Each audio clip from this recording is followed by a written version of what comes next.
السلام عليكم ورحمة الله وبركاته. أهلا بيكم.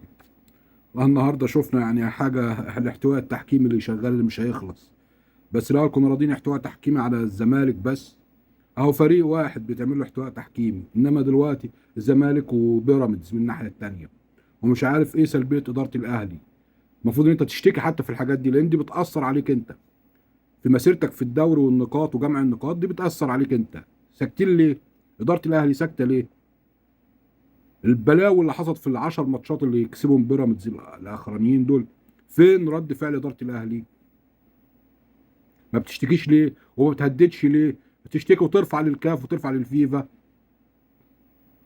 هيروح منك الدوري. انا تقريبا تيقنت بنسبه 85% 90% ان الدوري راح السنه دي من الاهلي بسبب الاحتواء والزفت. ايه ده؟ اللاعب مشنكل احمد ياسر ريان من الخلف، اللي هو عبد اسمه عبد المجيد، وخلاص الراجل هو والجون وعلى طول. هو قعدنا على الفار 5 ساعات بننتظر نشوف الفار، هي مش محتاجه اصلا، وتشوف الفار ترجع تحسب فاول. واحلى رد فعل من احمد ياسر ريان، احلى رد فعل. قعد يضحك الراجل، هيعمل ايه؟ في كده؟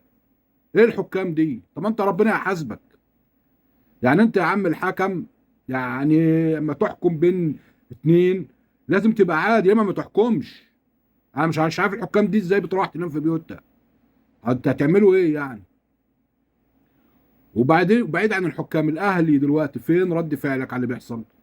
ده مش يأثر على مسيرة النقاط لكل فريق في الدوري؟ النهارده دلوقتي بيراميدز عمال ياخد في نقاط، دلوقتي مسيرة النقاط اللي هو اخدها دي مش هتأثر عليك؟ مش هتخلي البطولة تروح من ايديك؟ ده ينفع؟